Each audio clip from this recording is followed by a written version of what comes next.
I would like to call to order the meeting of the special committee for the transition to 14 wards. Madam Clerk, could you please call the roll? Alderwoman Davis. Alderman Vaccaro. Present. Alderwoman Ingracia. Present. Alderwoman Boyd. Alderman Bosley. Alderwoman Middlebrook. Present. Alderwoman Rice. Present. Alderman Todd.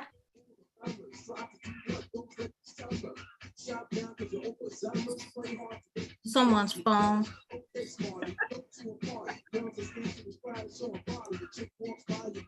Dance break.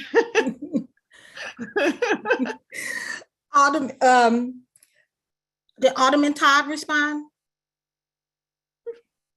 Alderman Page. Alderman Stevens. Here. Alderwoman Schweitzer. Present. Alderman Grass. Here. Alderwoman Walker. Present. President Green. Present. Alderwoman Davis. Alderwoman Boyd. Present. Alderman Bosley. Alderman Todd. Alderman Page. We have 10 present. We have a quorum. With that, I would like to entertain a motion on the approval of the minutes from Thursday, December 15th. So moved. Second. It's been moved by the alderman from the 23rd, seconded from the alderman from the 6th, that we approve the minutes from Thursday, December 15th. Madam Clerk, could you please call the roll? Alderwoman Davis. Alderman Vaccaro. Aye. Alderwoman Ingracia. Aye. Alderwoman Boyd. Aye. Alderman Bosley. Alderwoman Middlebrook. Aye. Alderwoman Rice. Aye. Alderman Todd. Alderman Page. Alderman Stevens. Aye. Alderwoman Schweitzer. Aye. Alderman Grass. Aye. Alderwoman Walker. Aye. President Green. Aye. Alderwoman Davis. Alderman Bosley. Alderman Todd. Alderman Page. We have 10 aye votes. Wonderful. So for today's committee discussion, we are going to focus on various ordinances that mention 28 wards or that we may need to amend or update in order to be consistent as we go into 14 wards. Just for clarity purposes, each week we are going to be going through a different topic. So we're focusing on ordinances this week. Next week, we'll be focusing on ward capital. And we're getting the subject, it may be up online already, but the subject matter for this committee for each week to make sure that we are focused on getting through everything that we need to get through as we go through this transition. So the order for today, I'm first going to have the subcommittee that has been researching various ordinances give a presentation. And then after they are done presenting, we'll take public comment. And after public comment, we'll then open it up for discussion amongst alder people on how to move forward, given the information that we've been presented, both by the subcommittee and by members of the public. So with that, I will turn it over to the subcommittee to present to us on their findings on ordinances pertaining to the transition to 14 wards. Is it Alderwoman Rice? Are you taking point on that? Yes. All right. All right, thanks. Good morning, everyone. Happy New Year. Good to see you all back here again. So I'm starting off our report from the subcommittee on ordinances, and the committee also includes Alderwoman Schweitzer, Alderman Stevens, and Alderman Grass. So the four of us have been working on these alongside some start work with the city councilor's office. So I have a short presentation. I'm going to share my screen. It's easier to walk through than some of the documents that we have. So let me get you the right window here.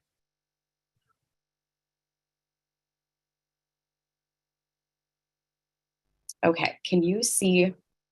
Yes, all right, you are seeing that. Let me start the presentation.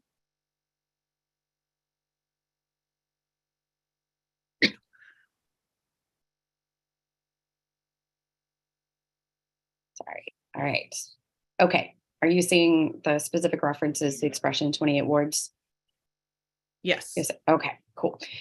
So we were given a document by the city councilor's office that walked through kind of three separate categories of places of ordinances and mentions in the charter and mentions in our city code of the 28 wards, or wards by number. And so this first section includes the charter, wards, and compositions. That has all been amended to reflect the move to 14 wards. So we're good there. The references here in the code. The first one is for this ward boundaries established. And honestly, we're going to, or we don't need to amend that. That is amended by the ordinance that we pass implementing the new redistricting every year. So we don't need to mess with that.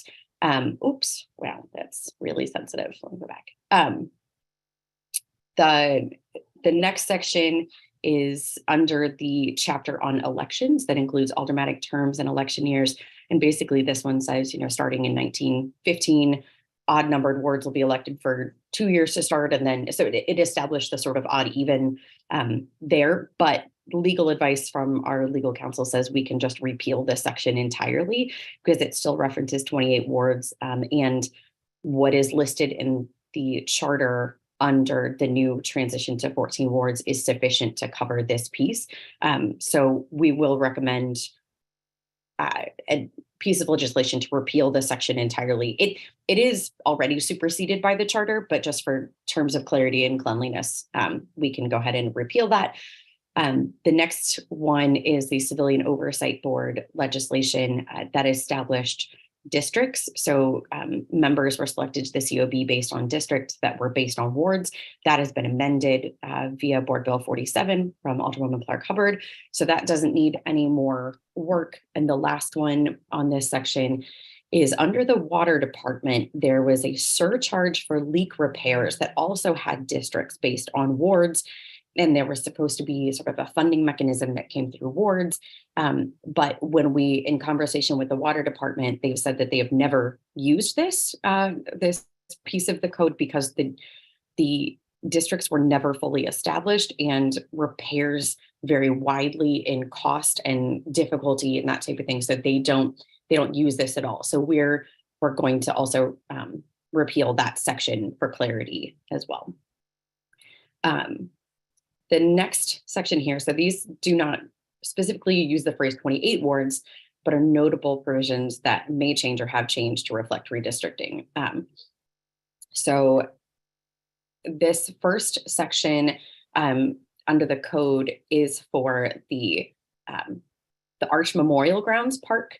There, it references specifically Ward 6 and 7 as being members of this board, but it also says upon redistricting, any wards that touch the Gateway Mall area would be the two that would have, I believe they're ex officio seats as well. So even though Ward 6 and 7 are not the wards that will be touching the Gateway Mall anymore, that is not an urgent change. It's something that if the new folks want to amend that to just for clarity, they can, but the language that is in that section of the code is sufficient to handle the transition to the new 14.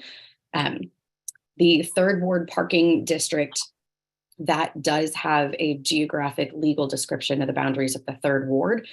So it is my understanding, it is our understanding that anything that has a legal geographical description of boundaries and not merely just a ward number will continue under the new 14 wards, even though that ward number may not exist anymore or may have shifted to a different part, as long as there is a geographic description that is a legal description of what that district is. So that parking district will continue. And then the last major one is the Housing Conservation District, specifically exempts the 18th ward. That one also has a legal definition, geographic boundary there. So that will also continue, regardless of the 18th ward ceasing to exist.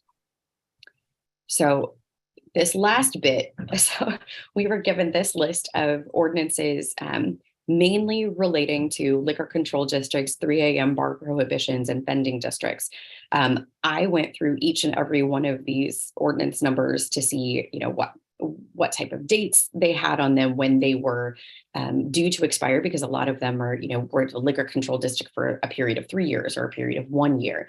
And so a lot of these have expired. A lot of these are older and have expired. There are only a couple that are still in play, that are still in effect now. And so underneath this, on this main note, ordinance number 68990 is a citywide vending ordinance. I believe the 4th ward is the only ward that still has just the ward included. There at one point had been, I believe, the 14th ward and the 24th ward that had just the entireties of their wards were included as vending districts. And over time, those had been removed from that ordinance. So this ordinance should be revisited. And in some email exchange with Alderwoman Ingracia, I know this is something that she was looking at. I'm sure we've all gotten emails about food trucks. I believe that this ordinance is impacted there. And then I believe Alderman Bosley has a bill that also involves this ordinance. So we're going to need to take a closer look at this citywide vending ordinance. 71045 is the 21st Ward Liquor Control District. It also does include geographical boundaries of the current 21st Ward. It is one of two that I could find at the moment that is still in effect, because it was set out for 5 years from the effective date of 12/13/2019. So that will continue until 2024. With the 21st Ward geographic boundaries described within. The first Ward Liquor Control District was 3 years from February 11th of 2021, but does not include geographical legal descriptions of the ward. So that is one that I have also contacted Alderwoman Tyus to talk about and see what the next best step is to address that. Our main suggestions here are that if there are other, we have a few things that we would love to know, because we don't think that this is entirely an exhaustive list of ordinances. There are obviously some newer ones on here that were not on the original list that I was able to find going forward, but just didn't have time to sit and go through the entirety of our code of ordinances. If alder people have liquor control districts or 3 a.m. bar prohibitions or things like that they know only apply to their wards, if you could flag those for us, I would love to have, we talked about last time, would love to have at least a document that says, for the new 14 alder people, here's what is in effect within your geographical boundaries, and they can decide what to do with them from there. There is also the option for, I know the alderwoman from the 14th repealed the liquor control district that was in effect in the 14th ward in order to just clean that up and make it not in effect for someone going forward. So the next alder person could come in and decide if they want to do a liquor control district or not. That is always an option as well, to repeal ordinances that are currently on the books. And we've got a couple of weeks to be able to introduce new board bills if that wants to happen, if anyone wants to do that by the end of session. So that's the end of my presentation here. It's a lot of sort of meaty stuff that we got into, and really trying to find out, what has been repealed, what is still in effect, is a bit of a slog to do. but we're also in conversation. So I had calls this morning with the planning department, and we're going to put out requests to each of the department heads to contact us with places that they think that they will be impacted by this going forward. So the planning department said no one has really flagged any major issues for them with the operations of their divisions of city governance at this point, that things urgently need to be fixed. There are a couple of flags on particularly special use districts, special taxing districts, preservation and review districts that they're going to be taking, that planning department is going to take a closer look at to make sure that those aren't just along ward boundaries. If they're neighborhood or if they're a piece of a neighborhood, then those types of legal descriptions will go forward. So they're going to take a look at that, and then we're going to talk further with the city councilor's office just to be sure that we're in agreement with their analysis on these sorts of things continuing. But yeah, I think that's most of it. And I would open up to my colleagues if there was more that you wanted to add. If this was a conglomerate of all of our work here. So if Alderwoman Schweitzer, Alderman Stevens, or Alderman Gross, did you have anything else you wanted to add onto the presentation? For me, just thank you so much, Alderman Rice, for presenting. I think you did a great job summing up our thoughts in needing to perhaps repeal a few things to clean things up just so they're not there if they're not being used. And I appreciate you presenting for us. Yeah, I would echo that. Big thanks to Alderwoman Rice for presenting and really doing a lot of the work for this. I will say that we're hopeful that we have spotted all of them, but it's an imperfect system, and our group did discuss a lot about are there changes we need to make going forward to get better organized when we pass things, so we can keep track of things easier. Yeah. Sorry, I just wanted to give a pause. Alderman Stevens, did you have anything, or are you good? I mean, I would also thank you. This has been an excellent subcommittee to serve on, and Alderman has done a significant amount of work. I'm belaboring the point. And when I mean a flurry of emails, all under the legal expertise of Alderwoman Rice, helping us navigate various things far outside my own personal realm of recognition. So thank you, Alderwoman Rice, for your work on the subcommittee. And I'm sorry, a comment just came through, but yes, with that, I will yield back. Okay, so I guess the last thing that was that Alderman Gross just recognized, there was a note, I guess, on the outline that we emailed you about sort of process review, and these are a couple of things that we're going to recommend going forward.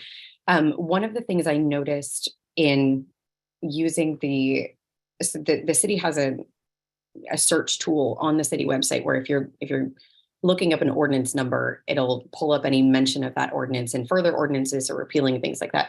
But you can find the document there, and some of the older documents have a beautiful text block on the bottom that says introduced on this date, amended on this date, third read and finally passed on this date, signed by the mayor and in effect dates sort of on each of those with the ordinance number included. Not all of them do that. And a lot of some of our newer board bills that were passed only have the text of the board bill, don't have an effective date, don't have the signature date, don't even have the ordinance number on them. So we will be making some recommendations for how we can clean that up going forward. And some of that may be already under the work that the clerk has been doing. And then we also want to be sure that we have a clear process for the aldermen going forward of legal review of board bills as we introduce them. So especially when we're referencing potentially repealing other ordinances that are already on the books. There were a couple of instances where it looked like an alderman from one ward repealed an ordinance from a different ward that maybe shouldn't have happened that way, and then was immediately reinstituted by another alderperson. So just trying to be sure that we have a process going forward that helps kind of clean some of this stuff up. So we'll be making some more formal recommendations on that as well. Yeah, I think that is the end of our presentation for now. Happy to open it up for comments and questions, and we'll go from there. First, I do want to answer the question in the chat. Yes, that is correct. That if there are geographical descriptions beyond just ward number, then that ordinance stays in effect for those geographical boundaries. The challenge comes when there are a few ordinances that Alderwoman Rice discussed where there are not geographical boundaries listed. There are only ward numbers listed. And so those are the ones that we are going to have to either repeal or amend to add in geographical boundaries or change ward numbers in order to make it so that those things can go forward. So Alderwoman Rice, is it my understanding that the next steps for your committee will be to kind of meet with the various alder people that those ordinances impact and figure out whether they want to move forward with a repeal or amendment or? Yeah, I think that's accurate. I was able to speak with two of the alders that I identified before the meeting today. I need to reach out to Alderwoman Keys about the 21st ward and kind of see what she wants to do there. But again, if any of you on the call or your colleagues know of continuing legislation that affects your ward by boundary that we did not flag. So if there's a liquor control district in your ward or a 3 a.m. bar prohibition or even a parking ordinance that specifically refers to your ward number, please let me know. I'm happy to do some work reviewing with you or with the clerk, or with the legal counsel and just, see what it is that you would like to do with that going forward. So there's, if you wanted to continue to make sure that it stayed in effect through the election, through the transition to a new alderperson, you could always repeal with an effective date of, June 30th of the coming year. And that way that would sort of bridge the time and a new alderperson would be able to come in and sort of reinforce that if they wanted to, or you could just let it go until the natural expiration of these things, because generally they do have a term that those are in effect for. So as soon as that term expires, then that legislation expires. And we will be checking. So most of this was work done off of the list from the city councilor's office, conversation with planning department. I've talked to the building division. We talked with the water, Alderwoman Schweitzer talked with water division about theirs, but we will be reaching out, like I said, to all of the other department heads to figure out if there are flags that they have for us. And if any of these things are urgent, we can certainly propose legislation here in the next 2 weeks. If any of, I don't want to overload the amount of work that needs to be done by this current body. If it's something that, it's just going to clean up, maybe we don't need to propose it right now. If it's something simple and we can move that through quickly, great. But it doesn't seem like there are any major impediments at the moment that we have found to continuing operations of the board on April 18th, right? So everything is pretty well moving forward as it should, but there are places that we can clean up and ensure continuity. Right. With that, I will transition over to taking comment from the members of the public, and then we'll go back to alder people and go through seniority to provide either questions or comments. Right. First member of the public I have is Charles Bryson. See you. If you could raise your right hand, do you commit to tell the truth, the whole truth, and nothing but the truth? I do. You may proceed. Thank you, Madam President and members of the Special Committee on the Transition to 14 Wards. Thank you for the opportunity for allowing me to speak today. TrailNet has gone on record requesting either the elimination of ward capital or to create a more equitable method of distribution. First, it is poor planning. It is impossible for the streets department and other departments to properly plan for and execute all the different street projects each year. especially with limited staffing. If the thought is not to allocate all the funding to the streets department, which again, TrailNet encourages, at least distribute the funding in an equitable manner, using such metrics as the TrailNet crash reports to identify specific streets and intersections that need to be addressed, areas of both people with lower income coupled with having high rates of renters, areas where there are fewer car owners, areas where there are people who are using public transportation, areas that have large elderly populations. These are all measures that can be both utilized to make a more equitable distribution of ward capital and can also be written into law so that changes each and every year can be made. The second topic is the use of the upcoming mayor's comprehensive street study to include Vision Zero. If money is already going to be appropriated for the mayor's comprehensive street study, why not include Vision Zero? A Vision Zero resolution by the board authorizing its process, along with the allocation of resources for the comprehensive study, is all that is needed. We must begin to get serious about the number of crashes and fatalities in our city. Implementing a Vision Zero no fatality plan, along with vigorous and strategic automatic traffic enforcement, will go a long way to reduce destructive driving, speeding, and fatalities. And finally, I personally encourage the board to go to evening meetings. Many cities and municipalities across the country see this as a benefit, as it encourages more people to either attend the meetings or in person or via Zoom or Google Meets.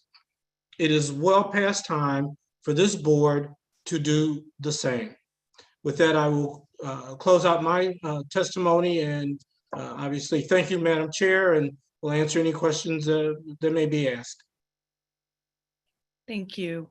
Do any members of the committee have any questions at this time? All right, I will go on to our next speaker, Rachel Witt. Do you swear to tell the truth, the whole truth, and nothing but the truth? I do. You may proceed.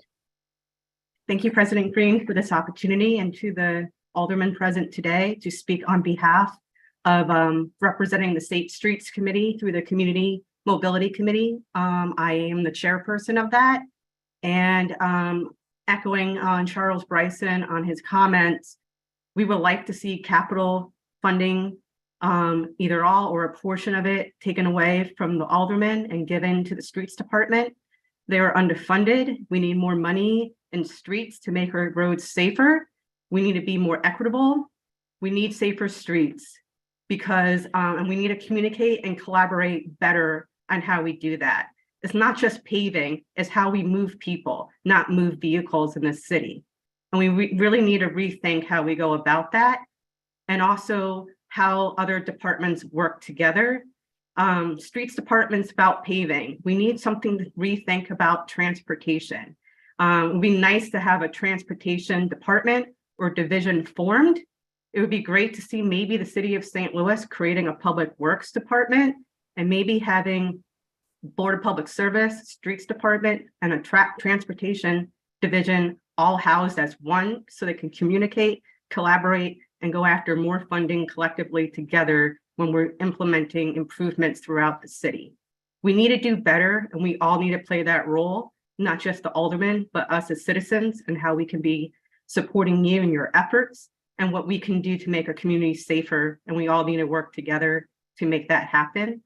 And I appreciate the time to be here today, just to voice the concerns from the Safe Streets Committee, from the Community Mobility Committee of the Mayor's Office. So thank you so much, everyone, for your time and for me to make some comments. Thank you.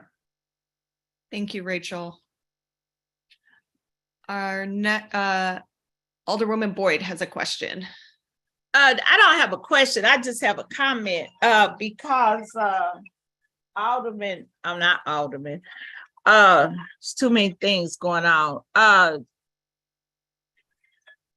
Bryson, Charles Bryson, I did have a conversation in regards to that. And I guess my it's not a concern, it's just a comment, because I too agree that for one, the ward capital is nowhere near enough money in certain neighborhoods that will accommodate the needs of those communities. And then two, with this committee that we have, this special committee we have, I think what they're asking is what we're already looking for. And if I'm off, somebody tell me. We're already looking at how the city will be differently ran in regards to services, projects, the whole piece. So I think what they're asking is not astronomical or out of line. It's just to the point that we have to look at things differently. Even though we're going to 14 wards, the issues are still there. We still have a whole city that has issues. And so it's very transparent that certain parts of the city are not being focused on in regards to the services that Rachel and Charles are speaking on. And so that's my issue. You know, all the people's role is legislators. All the people's role is not services. And I think that's something that with our constituent services, that our committee, that's something we need to be looking at. We need to look at how these services will be distributed and how we'll have the checks and balances. And what Rachel and Charles is talking about is accurate. But in regards to the ward capital, I think that's a whole nother can of worms we're gonna have to open up, because it's not what people thinking it is. And the little dollars that they're putting out, and I just have a problem, and I had a conversation with somebody else about that when they say pass it out equally. How can you pass it out equally when you have one side of town that's not getting any of the services in regards to ward capital to get the needs addressed, and then another side is so. And so I think that's something with the ward capital subcommittee and the constituent services committee, Madam Chair, that we have to look at to say, how would this look differently? Because it's not like it's been looking. Am I making sense? I'm in complete agreement, Alderwoman. Okay, I see you and Alderwoman Rice head going up and down, and I was like, you know, this is not business as usual anymore. It's got to be looked at holistically differently to say, okay, what really are we trying to do? And constituent services is the number one priority. So that's what I want to say. Thank you all. Exactly. And I think that this is great that we have members of the community that are bringing this forth this week, knowing that next week we're going to be doing a deeper dive into ward capital. So this gives us some food for thought over the next week too, as we prepare that presentation. Alderwoman Rice. Thank you. Yeah, I just wanted to add, there obviously is an ordinance for ward capital that addresses this that I did not list in our presentation because there is specifically the committee on ward capital. But the language that is included in the most recent ordinance on that is the ward capital improvement account shall be credited and allocated in equal amounts to 28 sub-accounts, one for each ward of the city. That's the relevant language to sort of the 28 ward reference. And you're right that it says equal at the moment. And we all know that the needs are not equal, just the sheer mileage of streets and sidewalks that exist in certain wards versus others. If that money is supposed to be coming out of this account, then obviously an equal distribution, even to the 14, is not going to work well. So just offering our support as the Committee on Ordinances to the Ward Capital Committee and to the Citizen Service Committee as well, because it really is.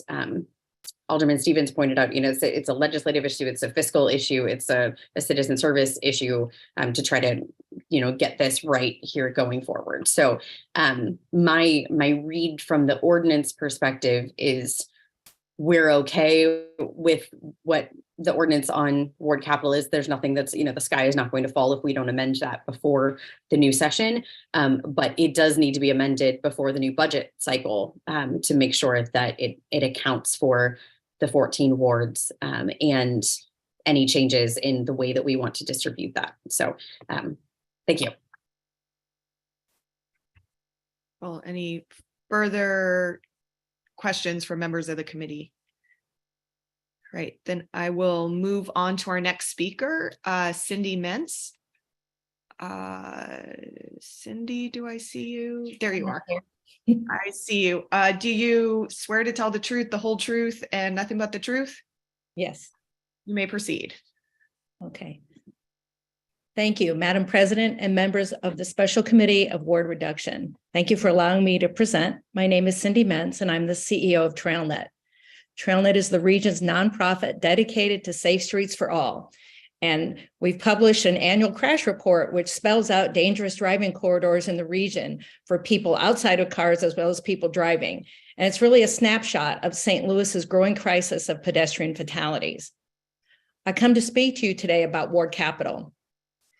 As has been stated, this current system of distributing ward capital is inequitable, and it does not allow for comprehensive planning and execution by the streets department due to the resources being distributed equally ward by ward. The inequity exists because many Northside neighborhoods need much more investment than a 1/28 equal distribution, while other wards have more sources for private infrastructure and development. Here's a recent example that I think illustrates the situation. TrailNet recently conducted a comprehensive sidewalk audit for the Ville and Greater Ville neighborhoods, some 34 square miles. What we uncovered was a majority of sidewalks that were in disrepair, impassable, non-existent, and discontinuous. This audit is one of many examples of the walking hazards for people who might have to walk in the street to get to school, to the store, to public transit. There's also a strong need for a more comprehensive planning and development of infrastructure facilities that can slow down cars and protect people outside of cars, not block by block or ward by ward, but citywide. TrailNet is calling for this elimination of ward capital, with the funding going directly to the streets department to be used equitably on a need-first basis. TrailNet encourages the board and the streets department to use our crash reports and these recently completed sidewalk audits. And most importantly, to utilize the mayor's upcoming comprehensive street study. Sources like the American Community Survey, data from Bi-State can be used to help identify those places that lack car ownership and rely on public transportation and factor that into establishing priorities. Thank you for allowing me this time to present. And I just want to echo all the comments that we're hearing about ward capital today. TrailNet stands ready to support how best we can. Thank you. Thank you very much. Kelly McGowan. Yes, good morning. Good morning. Do you swear to tell the truth, the whole truth, and nothing but the truth? I do. You may proceed. All right. So again, thank you so much, Madam President and other members of this special committee. My name is Kelly McGowan, and I'm speaking as a native St. Louisan, resident of the new 9th Ward and founder of Transform 314. Our mission is to educate, engage, and empower Black St. Louisans to drive the policy changes at the local level needed to create thriving communities. While I greatly appreciate this opportunity to provide my input this morning, most residents don't have the luxury of logging onto a Zoom meeting at 11 a.m. on a Thursday to give feedback to their elected officials. I get it, but our city has to do better than this effort. There is a clear disconnect between the City of St. Louis government and its residents. If unattended, this disconnect may grow even larger to the detriment of our city. I see the transition of our city from 28 to 14 wards as an opportunity to co-create community engagement standards and practices with residents. What could this look like? First, you have to go where the people are. Partner with community-based organizations, recreational centers, libraries, and other spaces where residents already are and talk to them. With all the events going on in this city, for instance, comedians Dave Chappelle and Chris Rock will be here later this month. Use those opportunities to get some face time with folks. Partner with largely followed media outlets like Voices of the People and the New World STL News. You'll have to get some talking points together, but engaging people where they already are means that another meeting doesn't need to be scheduled. Second, when meeting people where they are, ask them how they want to be engaged moving forward. From there, develop an infrastructure that supports the needs and preferences for residents to be engaged. Equity will play a role in this, and I'm not talking about the buzzword that folks like to throw around these days. Not everyone has access or uses the internet or social media, so employing those types of efforts in addition to meeting folks where they are in their neighborhoods and other networks will have to occur. And third, the city will have to invest in a community engagement infrastructure that is incorporated into the workings of our government. This could look like ensuring members of the Board of Aldermen have at least one staff member dedicated to outreach and communications in their ward. The hired staff should have experience and be providing should be provided training to do this effectively. This could also look like providing opportunities at every full Board of Aldermen meeting for residents to weigh in on proposed legislation and other concerns. St. Louis County and other municipalities allot time during their local government meetings for residents to express themselves. And I know I feel some side-eye energy and eye rolls there, but I got to put it out there while I have this opportunity to address everybody this morning. And ideally, this could also look like advocating for the creation of an Office of Community or Neighborhood Engagement. Numerous cities have departments such as this. One of those cities which I spoke with is Houston. Their Office of Neighborhood Engagement creates community partnerships that provide information and engages residents in civic activities with the goal of increasing civic participation. I could talk for days about this, obviously, but I know my time is limited. Thank you for the opportunity to speak today, and I look forward to working with all of you for the betterment of our city. Thank you, Kelly. Would you be willing to email your remarks to me? You made some really great points that I want to make sure my office follows up on. Thank you. All right. Wally Stewart. Hello. Hello. Do you swear to tell the truth, the whole truth, and nothing but the truth? I do. You may proceed. Thank you, Madam President and members of the Special Committee on Ward Reduction. I won't take up a lot of your time today because much of what I've had to say has been said here already.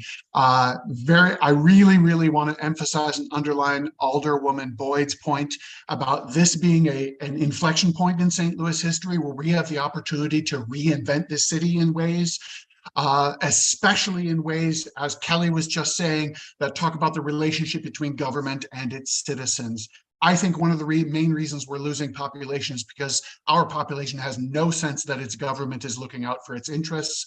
We have a huge opportunity to change this. We have money coming from the federal government. We have money coming from football. We have a whole new Board of Aldermen. We've got a new president of the Board of Aldermen. This is a moment for St. Louis to look to foundational, fundamental change in how we do things and who we are as a city and start to change our self-image and our image in the world. I really want to just give you all the opportunity and permission from those of us sitting out here in the city. Think big, think deep, and look at foundational reform. Thank you very much for your time today. Thank you, Wally. There any other comments from members of the committee before we adjourn for today? All right, I think you want to go through the like the full committee. Yes, from the full committee. So hold on, I'm bringing up my, got to get back to the right sheet.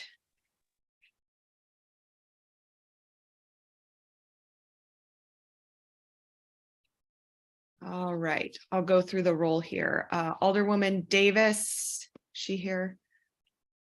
Alderman Vaccaro, any comments or questions? No, I'm mostly listening right now. Thank you. Alderwoman Ingracia? No, thank you, Madam President. Vice Chairwoman Boyd, any comments or questions? No, Madam President, I have none. Alderman Bosley? Yeah, I would say thank you. We appreciate those members of the general. Oh, crap, sorry about that. We got an alley full of trash out here. We appreciate the comments from the people who were able to come today. Thank you all very much. We know that it is difficult being able to show up to a meeting at 11 o'clock during the middle of the week. Many people are working. So for those folks who do speak for multiple people who are at home trying to figure out what it is that we're going to do and can do to make our city more proficient and efficient, we appreciate you taking the time to come and speak with us today and giving out some great ideas and things that we could actually tangibly look at implementing and continue to have the conversations that we're having right now, and hopefully get to a point where we can have a meeting at 6 and maybe another time, whatever it takes for us to start really being able to engage with the public at a time where the public can engage back. So I just wanted to let you know we appreciate your comments, and thank you also to all the people who worked on bringing forth the changes that we're looking at thus forth. But thank you all. Thank you, Alderman Bob. Alderwoman Middlebrook. No questions or comments. Thank you. Alderwoman Rice. Thank you. Yeah, I want to echo thanks for the folks that came in and spoke with us today.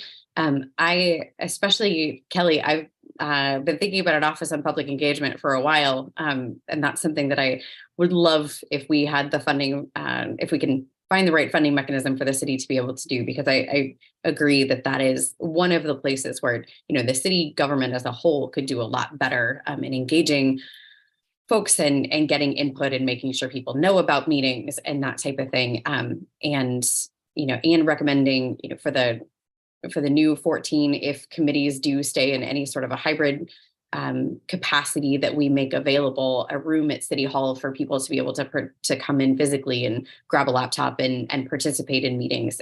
If we're still meeting online, try to open up those avenues. So thanks all for your comments, and we will definitely be thinking about them going forward. Thank you. Alderman Todd. I don't think he's here. Alderman Page. Alderman Stevens.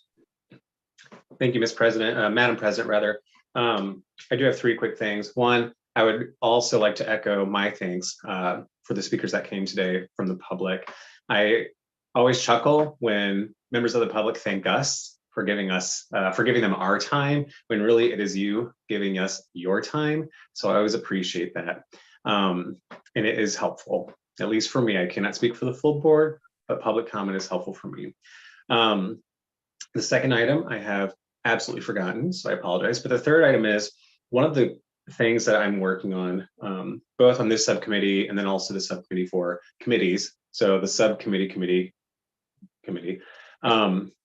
is being very intentful in creating a narrative of the changes that are occurring, specifically with city code, with various structure changes and whatnot, so that we can provide that to not only city departments, but also the public. So I just want to put to our guests today, as well as to the public, that this process is being documented, and any final changes, be they ordinance repeals or be they just structural changes, infrastructural changes, all that will be compiled, will be condensed into a report and made public for whomever might enjoy reading it. So if you aren't able to attend the meeting, nevertheless, the information will be there once we get to the finish line. So thank you, everyone. And with that, Madam President, I yield back. Ooh. Thank you. Alderwoman Schweitzer. Thank you so much. Yes, thank you to everyone who came and spoke today. A lot of good points made. I think somebody has their mic on. But a lot of good points made. I really appreciate everyone's time.